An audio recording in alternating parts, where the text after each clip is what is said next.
예술가와 함께하는 이대현의 신비한 잡터!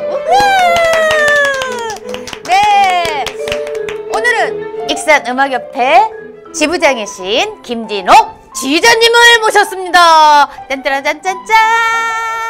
네, 반갑습니다. 지휘자 김진옥입니다. 네네네네. 세계 3대 음악원 중 하나로 잘 알려진 모스크바 차이코프스키 내셔널 컨서바토리 오케스트라 지휘과에서 우수한 성적으로 입학을 하셨대요. 근데 또 우수한 성적으로 또 졸업까지 하신 익산의 재원인데 많이 좀 연주도 있었고 하면 좋겠어요. 감사합니다. 그리고 이렇게 너무 이렇게 과찬의 이야기를 이렇게 들으니까 더 열심히 해야 되겠다라는 그 생각이 이렇게 들면서 그 시민 여러분들한테 죄송하다는 생각도 많이 드네요. 여기에 맞게 더 많은 활동을 해야 되는데 그렇지 못한 제 입장이 너무 안타깝게 이렇게 생각을 합니다. 근데 사실 그동안 이렇게 활동을 해오셨지만 코로나로 저도 마찬가지지만 이렇게 많이 멈춰져 있었잖아요. 특히나 오케스트라는 일 다 하고 손과 입과 이 온몸을 사실 오케스트라도 사용을 하시잖아요. 근데 막 또 몇십 명씩이 모여서 함께 해야 되는데 아마도 그런 거에서 좀 어려움이 더 있지 않았을까. 그러니까 저희 예술계가 누구나 뭐 오케스트라뿐만이 아니라 모든 예술계가 이렇게 얼어붙어 있는 어떤 빙하기라고 이렇게 봐야 되지 않을까 싶을 정도로 예술가들이 너무 많이 이렇게 힘들어하고 활동을 못하니까 경제적으로도 문제지만 어떤 자기의 어떤 예술성을 이렇게 표현을 하고 표출을 해야 되는데 이런 것들을 못함에 있어 가지고 많은 어려움들이 많이 있었고 맞아요. 겪었던 것 같아요. 유명한 아마 젊은 친구들은 모를 수 있지만 네. 저희 세대에서는 이 책받침으로 엄청나게 인기가 많았던 이렇게 하면 다 알죠. 카라얀. 네, 카라얀을 가르친 스승님께 또 사사를 받으셨다고. 네, 그쪽에 저희도 국악처럼 어떤 지휘 계통의 계보가 이렇게 있어요. 계보가 있는데 크게 그때 카라얀 헤베르트 폰 카라얀하고 레오나르드 번스타인 이렇게 두 개의 산맥이 있어요. 지휘 쪽 계통에 있어서. 근데 번스타인은 어떤 미국의 스타일이고 카라얀은 유럽의 이렇게 정통 스타일인데요. 거기서 이렇게 보면 저 같은 경우는 이제 모스크바에서 이렇게 공부를 하다 보니까 유럽 쪽에 있잖아요. 모스크바는. 그래서 자연스럽게 그쪽에 계보를 이은 선생님들이 많이 있었고, 그 다음에 우연찮게도 또 카라얀 콩쿠르에서 저희 선생님이 우승을 해가지고 또 그쪽에 또 유명한 또 경력이 있으신 그런 선생님 밑에서 공부를 하게 됐습니다. 오, 그러셨구나. 네. 정말 어려운 발음이에요. 네오니드 니콜라예프 교수님에게 심포니 오케스트라 지휘를 사사를 받으셨고 니코포프에게 오페라 지휘를 사사를 받으셨는데 제가 아까 카라얀하고 번스타인을 하도 우리 때 많이 들어서 이렇게 좀 익숙한데 금방 말씀드린 네오나드 니콜라예프 교수님이나 이코예프님에게는 어떻게 사사를 받으셨는지. 여기 국립음악원이죠. 차이콥스키 국립음악원의 교수님으로 재직하고 계시고요. 후진을 위해서 이렇게 활동을 하고 계신 분들인데 그러면서도 러시아 내에서는 지휘자로서 또 활동을 하고 계신 분들입니다. 근데 우리들에게는 다소 생소한 유명하지 않은 그런 지휘자 선생님들이신데 저희 학교 이렇게 다녔을 때 이렇게 보면 유명한 첼리스트가 있어요. 로스트로포비치. 들어본 것 같기도 하고. 유명한 첼리스트 있습니다. 장안나의 선생님으로 스승님으로 잘 알려진 첼리스트가 있는데요. 어쩐지 조금 익숙해. 네, 그런 분들이 저 학교 다니면서 교수님으로 같이 다 있었거든요. 그래서 이 차이콥스키도 예전에 우리 학교에서 같이 교수로 재직했었고 그 다음에 라흐마니노프는 선배입니다. 저희 학교 출신에. 예. 이야, 오야. 선배님이세요? 네. 어쩐지 이렇게 막 현관에 가면 이렇게 그 졸업생 명단이 다 써 있어. 뭐 하차투리안 뭐 이래 해가지고 저희들이 알만한 그 세계적으로 유명한 이렇게 작곡자들, 음악가들이 엄청나게 많이 있습니다. 학교 얘기가 나오니까 아주 그냥 목소리도 커지시고 뿌리가 그냥 우렁차십니다. 네. 그게 참. 죄송합니다. 그런 선배가 없는 저는 참. 근데 정말 굉장히 자긍심이 남다르실 것 같아요. 네. 한국에 그 이렇게 학교 동문회가 이렇게 있어요. 여기 그 동문회가 이렇게 되어 있는데 그 동문 그 후배들이 이야기를 많이 이렇게 해요. 저한테 이야기 질문하는데 여기 익산에 있는 이유가 뭐냐? 그래. 제가 물어봐야 될 걸 얘기하시네.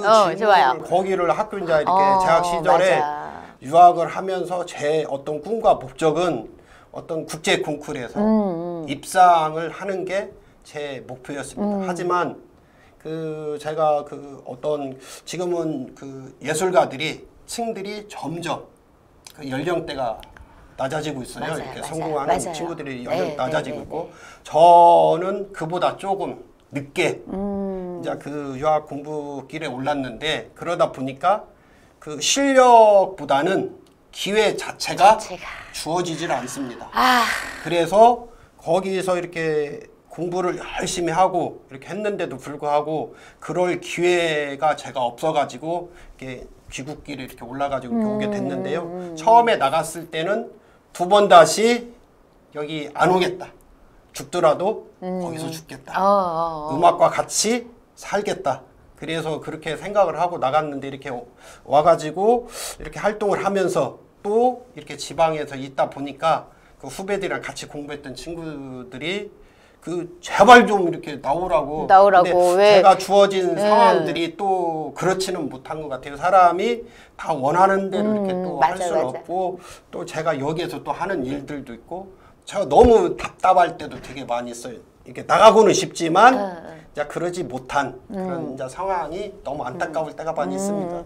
근데 한 번 정도 나가보겠다 하는 마음을 가지고 나가보셔도 괜찮을 것 같아요. 그 어떤 그 이렇게 여행이나 이제 어떤 이렇게 짧은 기간으로 가는 것은 가능하지만 제가 이제 나간다라는 것 자체는 그쪽에서 어떤 일을 직업을 잡고 선택을 하고 어디에 소속이 되는 것을 좀 희망하기 때문에 왜냐하면 지금 여기서 이렇게 보면 그 우리나라 문화의 중심은 서울이잖아요. 다 수도권에 다 모여 있고 지방은 너무나 열악하고 그리고 여기 물론 이제 이렇게 나오겠지만 오케스트라를 제가 이제 지휘를 하고 전공하다 보니까 가장 중요한 요소가 그 재원이에요. 맞아요.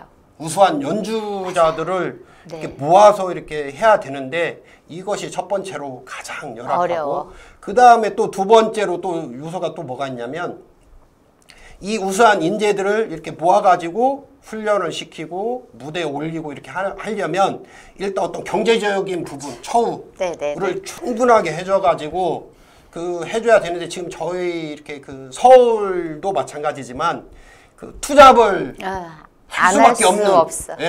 그러니까 맞아요. 오로지 그거에 이렇게 그 전념을 해가지고 이렇게 막 모든 것을 거기에다 모든 것을 다 쏟아 붓어가지고 이렇게 부어서 그 어떤 좋은 그 음악회를 구성을 해야 되는데 안 되잖아요. 현실적으로 너무 안 되고 이러다 보니까 제가 여기서 이렇게 할 수 있는 어떤 그 역할이 한정적이라는 것을 느끼는 거죠.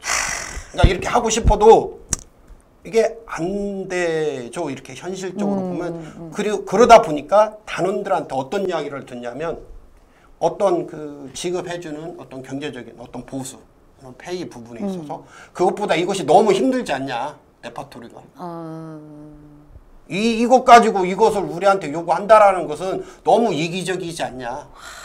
저는 이런 소리를 많이 들어요. 하지만 저는 이제 그 반대로 어떤 생각을 가지고 있냐면 사람들한테 인정을 받고 많은 보수를 받고 어떤 많은 페이를 받으려면 일단 이게 당사자, 연주자 자신이 어떤 상품화가 되어서 훌륭한 어떤 양질의 공연을 줌으로 인해서 인정을 받게 될 것이다 라고 이제 주장을 하는데 그 당원들은 또 그것이 그게 또 어제도 이제 제가 다른 친구들하고 뭐 미술하는 친구, 기획하는 친구들이랑 얘기를 했는데 네.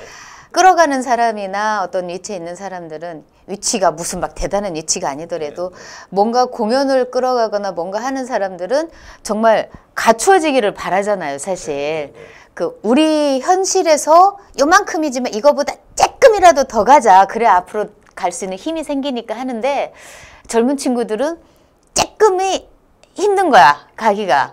그래서 그걸 키워나가는 게 너무 어렵다라는 생각을 좀 했었거든요. 문화예술에 대한 이런 개념들이 좀 자기가 어떤 위대하고 아주 큰 먼 일을 이렇게 하고 있다라는 이런 마인드가 좀 많이 부족하다 보니까 단지 어떤 경제적인 수단으로만 생각을 하다 보니까 이것이 절대 답이 나오지 않는 것 같습니다. 맞아요. 근데 좀 전에 얘기를 좀 연결해서 가자면 이제 그 19년도까지 영 아티스트 콘서트라고 해서 심포니 넘버 9? 청소년들을 대상으로 영아트니까 이제 청소년들을 대상으로 하신 건가요, 이게? 네. 그 익산에는 시립교향악단이 아직도 이렇게 없고요.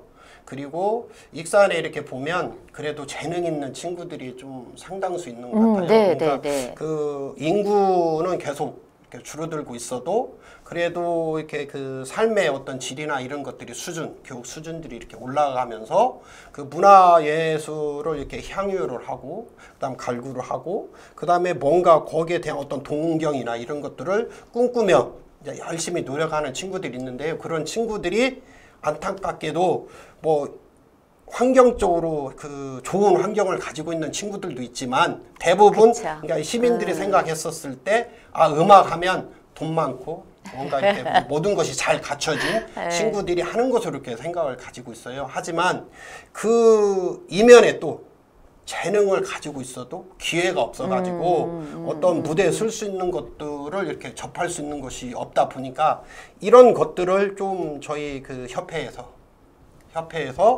그 내가 이렇게 어떤 그 지부장이 되고 회장이 됐었을 때 이런 친구들을 좀 무대에 설 수 있는 계기를 어떻게 하면 제공을 할까 해가지고 이제 도에다 이제 기금 신청을 해서 이제 처음 시작을 하게 됐고요.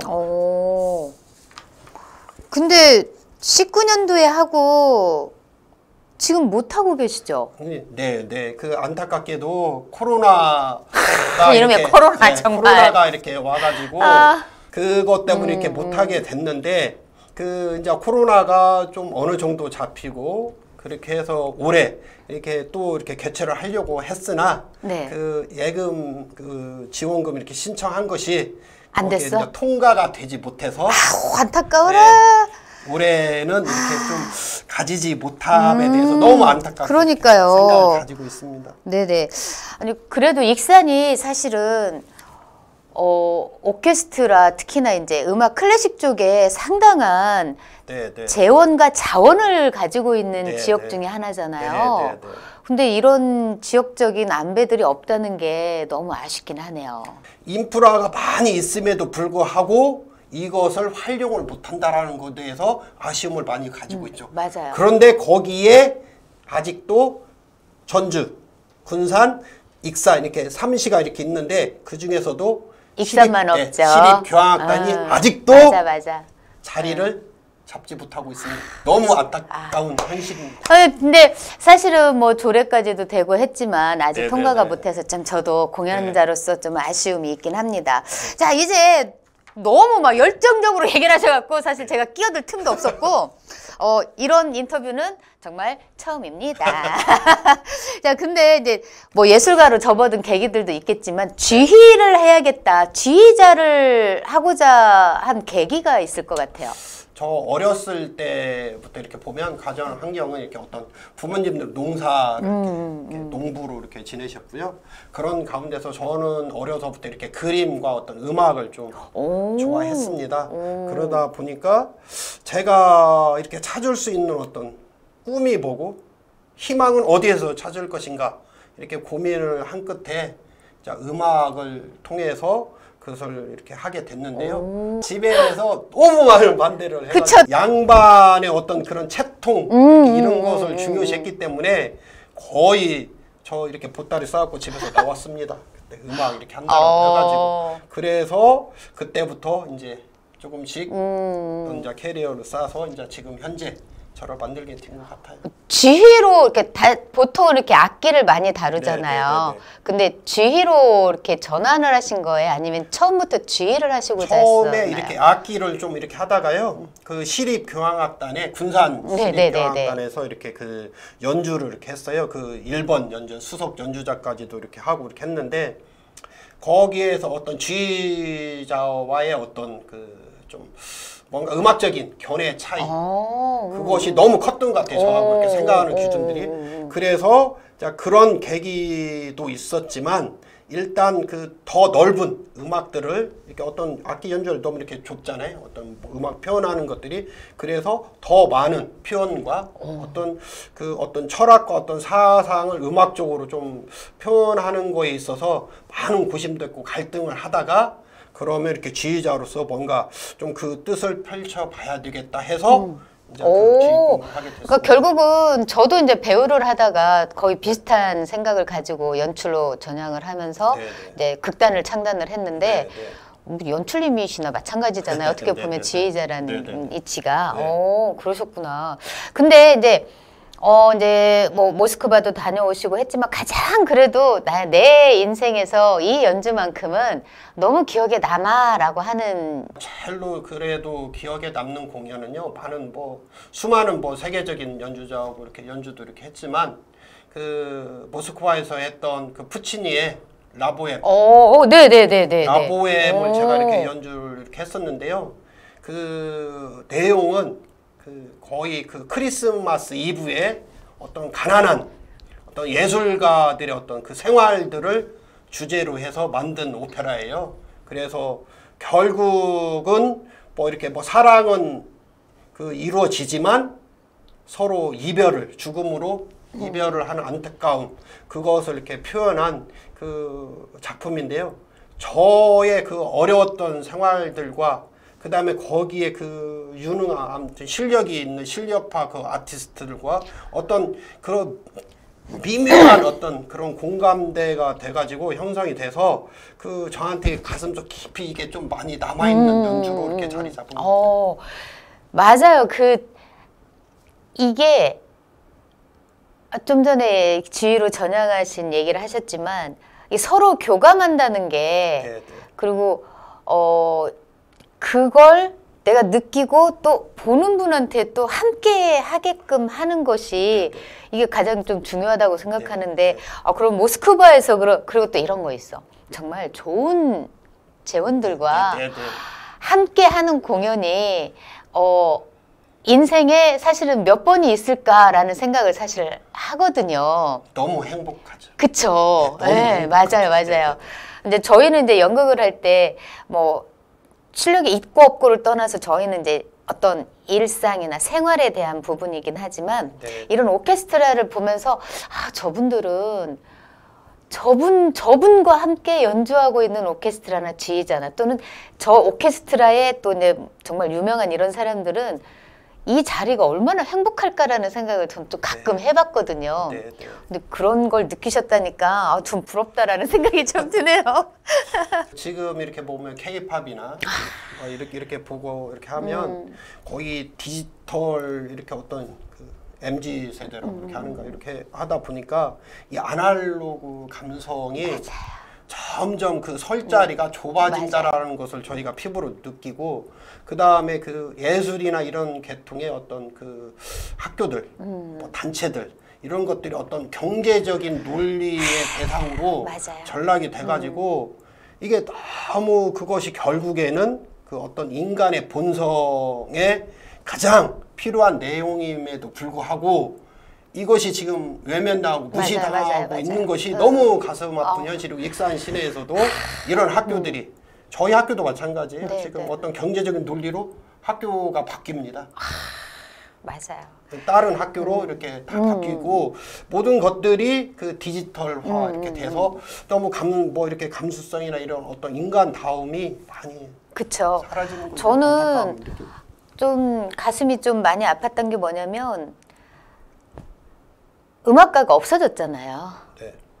그것도 전라북도인가 전라북도인가요? 전라북도 처음으로 만들어진 음악가였던 건데 그게 이슈화도 안 되게끔 없어져 버리고 순수 예술 파트들이 다 지금 사라져 있는 상태라. 그러니까 저희 학교가 처음에 이렇게 시도는 이렇게 됐어요. 이렇게 관악부 이런 걸로 해서 뭐 전국적으로 유명한 그런 학교로 이렇게 명실상부한 어떤 그 권위 있는 그런 이렇게 학교에 있음에도 불구하고 그 다음에 이제 전주 예술고등학교, 그 다음에 남원에 또 예술고등학교 이렇게 하고 그 다음 전통문학 이렇게 있어요. 전라북도 저희 학교 원광정보예술고등학교 이렇게 포함해서 있는데. 거의 지금 그 남아있는 전주 예고도 인원 모집이 안 돼서 거의 폐교 수순을 밟고 있고요. 그래서 거기 그 부모님들이 지금 계속 민원을 이렇게 막 제기를 하고 있지만 뭐 현실이니까 어쩔 수 없고 남원은 너무 시골에 있다 보니까 또 운영이 또 어렵고 전통문화고는 여기는 있지만 거기는 이제 학급수가 적고요. 국악 파트만 또 있습니다. 그 다음에 식품 하고 2개만 이렇게 있고요. 양학은 거의 이제 전라북도에서는 사라지는 지금 그런 현실이 됐습니다. 너무 안타깝고요. 저희가 이게 전라북도 애양의 도시라고 이렇게 하는데 그 뭐 정치하시는 분들이나 아니면 기업인들 이런 후원하시는 분들이 제가 아까도 서론에 말씀드렸지만 어려서부터 이렇게 문화예술을 사랑하고 아끼는 이런 것들을 보고 배우고 이렇게 교육을 받고 이렇게 성장을 해서 어른 기성이 됐었을 때 다시 이쪽에 투자를 하고 환원을 할 수 있도록 어떤 시스템이 만들어져야 되는데 맞아요. 그런 것이 전혀 없다라는 거죠. 그러니까 그런 거에 있어서 없어지든 생기든 너네들이 알아서 니네들이 좋아서 하는 것들이니까 너네들이 알아서 해. 이런 식의 어떤 지방 문화. 맞아. 이것이 너무 안타깝게 이렇게 생각을 합니다. 사실은 그런 기본적인 기초적인 또 이 우리들이 살아간 어떤 감성이나 감정적인 부분을 교감할 수 있는 것들을 가져가 주는 게 그런 어떤 이런 밑바탕이 되는 이 순수 예술들이 사라짐으로 인해서 많은 문제점들이 생기는데도 불구하고 정치적이든 또는 어떤 이 지역민들의 어떤 인식 부분이든 이런 것들이 조금은 약해지고 있으니까 더 좀 어려운 것 같아요. 이게 그 정적인 부분이 거의 없다라고 생각을 해야죠. 문화예술이 차지하는 부분이 어떤 인간적이고 어떤 정적이고 뭔가 그 사람 냄새가 이렇게 풍기는 그런 것이 없어진다라고 생각하고 특히 익산 같은 경우는 이제 집어서 이야기를 하면 그 많은 그 어떤 그렇게 많지 않은 그 예술 인력인데도 서로 완력 이렇게 그런 것이 다툼이 심하고 그 다음에 어떤 이렇게 그 시 차원에서 예를 들어서 지금 너무 안타깝게 생각하는 게 뭐가 있냐면 예술의관도 없잖아요. 예술인들이 하나에 뭉쳐서 거기에 사무실을 쭉 만들고 거기에서 소통과 화합을 통해서 뭔가 그 시너지 효과를 창출을 하고 할 수 있는 예술회관 이런 것조차도 없을 뿐더러 또 새로운 신진 예술가들이 이렇게 나오면 그 무대에서 이렇게 설 수 있는 어떤 무대들이 이렇게 제공이 되어져야 하는데 없잖아요. 그럼 무대들이 어디 뭐 소극장이 됐건 뭐 전용으로 이렇게 할 수 있는 이런 시스템도 많이 안 돼 있고 또 다음에 또 전문 예술가하고 아마추어 지금 예술가들이 많이 있는데 구분이 안 돼 있어요. 그래서 어떤 사람이 전문가고 어떤 사람이 아마추어고 그다음에 예산 지원도 신청을 했었을 때 다 똑같이 그냥 그냥 알아서 그러니까 어떤 예술성이나 이런 것들이 교육적으로나 예술적으로나 이게 어떤 발전이 안 되고 오히려 침체되고 그냥 다 뒤죽박죽이 돼가지고 뭐가 진짜고 뭐가 허구 이런 것들을 뭐 이렇게 구분을 할 수 없는 정도까지 그런 지경까지 왔어요. 맞아요. 그래서 어떤 데이터 구축도 마찬가지고 활동하는 어떤 뭐 저희 같은 경우 예를 들자라면 똑같은 많은 사람들이 지휘자들이 오케스트라 연주회를 수많은 단체들이 연주를 하지만 일단 인원수가 몇 명인지 그 다음에 프로그램 내용이 어떤 프로그램인지 그러니까 어떤 질적 양적 이런 것들을 평가를 충분히 해서 뭔가 지원도 이렇게 다르게 이렇게 돼야 되는데 다 똑같아요. 전혀 안 돼 있다라는 것 자체가 너무 안타깝고 앞으로 저희가 어떤 그 시민들이 이쪽에 이렇게 그 자꾸 유출이 되잖아요. 시민들이 줄어들고 하는 것들은 저희가 익산시에서 그 젊은 그 학부모들이나 아이를 둔 이렇게 부모님들은 어떤 교육과 어떤 삶의 질과 문화적인 어떤 이런 걸 통해서 계속 교육을 받고 거기서 활동하고 삶의 여유를 찾고 뭔가 행복한 삶을 가질 수 있도록 하는 프로그램들을 계속 갈구를 하고 있는데 여기서는 그런 것들이 전혀 없다라는 거죠. 그래서 타지로 나갈 수밖에 없다라는 거죠. 아니요, 해주실 말씀을 많이 해주신 것 같아요. 그리고 단단히 벼르고 나오신 듯한 느낌이 막 들기도 하고. 김진욱 하면은 이거 하는 키워드가 있을까요? 저는 개인적으로 커피를 좋아합니다. 커피를 좋아하는데 나도. 그 커피에서 에스프레소를 이렇게 좋아하는데요. 그 좋아하는 이유 중에 첫 번째 이유는 그 음악의 아버지 바흐가 네. 커피를 좋아했다라는 거고요. 어떻게 보면 그 에스프레소는 원액이잖아요. 네네. 그것이 가지고 있는 어떤 그 의미를 저는 되게 좋아해서요. 어떤 그 변하지 않은 어떤 열정, 그 다음에 그 어떤 그 기본적인 어떤 이런 그 마인드, 어떤 인간의 어떤 가장 태초적이고 기본적인, 그 다음 뭐 어떤 예술을 생각하는 어떤 그런 열정, 이런 것들을 저는 거기에 비유를 해서 이렇게 좀 그 키워드로 이렇게 생각을 해요. 김진욱 하면은 에스프레소. 네. 이렇게. 저 좋아요. 카톡 아이디 그걸로 돼 있어요. 그래요? 네. 그럼 다음부터는 에스프레소 하고 불러드려야겠다. 좋아요. 프로도 계속 이렇게 가르침과 또 가르치는 일과 이제 또 이제 연주도 하실 건데 나는 어떤 예술가로 기억되고 싶다. 제가 항상 그 딜레마에 빠져 있는 것이요. 그 시립교향악단 이냐 아니면 교육이냐 이렇게 거기에 이렇게 있는데요. 지금도 제가 이렇게 그 매년 이렇게 그 익산 심포니, 그 다음에 전라북도 페스티벌 오케스트라, 아니면 외국 단체 이런 것들을 제가 이렇게 그런 거라도 하지 않으면 병이 날 것 같아요. 그래서 어떻게 해서든 예산을 신청을 하고 이렇게 해가지고 하고요. 그 다음에 외국에 있는 오케스트라들 왔었을 때도 어떻게 하든지 간에 제가 이렇게 지휘를 해서 그 여기 학생들이나 이쪽 시민들한테 뭔가 양질의 어떤 음악을 들려주고 싶다. 그리고 그걸 통해서 어떤 그 양질의 음악을 통해서 거기 온 관객들에게 어떤 꿈과 희망을 줄 수 있는 그런 어떤 지휘자가 되기를 제가 원하고요. 그 지금도 마찬가지로 더 열심히 노력을 해서 그런 지휘자로 남는 것이 제 바람이고, 지휘자로 또 가르치는 선생님으로 선생님께서 더 승승장구하실 것 같고 또 굉장히 열정적이세요. 저는 이런 모습을 안 봐가지고 좀 낯설긴 해. 다른 분한테 질문하지 않았지만 인생을 살면서 뜨거웠었던 시기? 진짜 이 가슴이 이렇게 막 쿵쿵쿵하고 막 이렇게 막 온몸에 막 이렇게 하고 막 이렇게 어떤 열정이 했었을 때가 그 유학 때. 그때는 일단 그 언어부터가 좀 힘든 문제였는데 불구하고 제가 이제 그쪽에 갔었을 때는 거기에서 생각하는 음악 그 교수란, 음악대학 교수란 어떤 분들이냐면 그 학위가 철학 박사, 맞아요. 문학 박사, 그 다음에 전공 음악 이쪽, 그 다음에 미술 또 그쪽 관련까지 해서 심리까지 이렇게 해가지고 이런 학위들을 이렇게 갖추신 분들이 교수님으로 계시다 보니까 그때 거기 갔을 때 너무 그 인생에서 내가 너무 늦게 이렇게 왔구나 여기를. 저 거기서 3시간 미만으로 자면 죽을 것 같더라고요. 그래서 3시간을 자고 4년인가 5년 동안을 생활을 했습니다.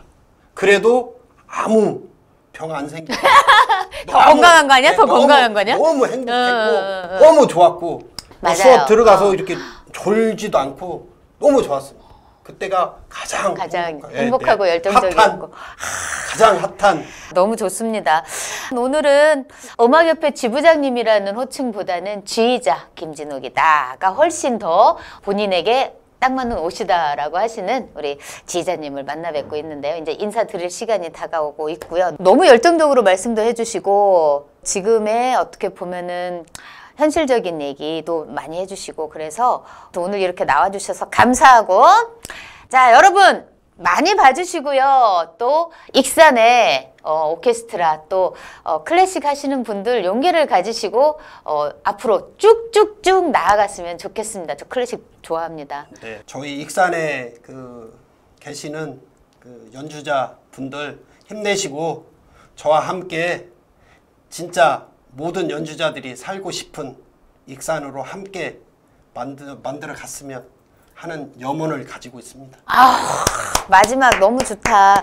후배나 또는 선배나 동기나 함께 하자라는 말이 사실은 엄청나게 가슴 뜨거워지는 말이잖아요. 자, 다들 용기 가지시고요. 마무리하겠습니다. 네. 예술가와 함께하는 이도현의 신변 짭 톡! 다음 주에 봬요. 네.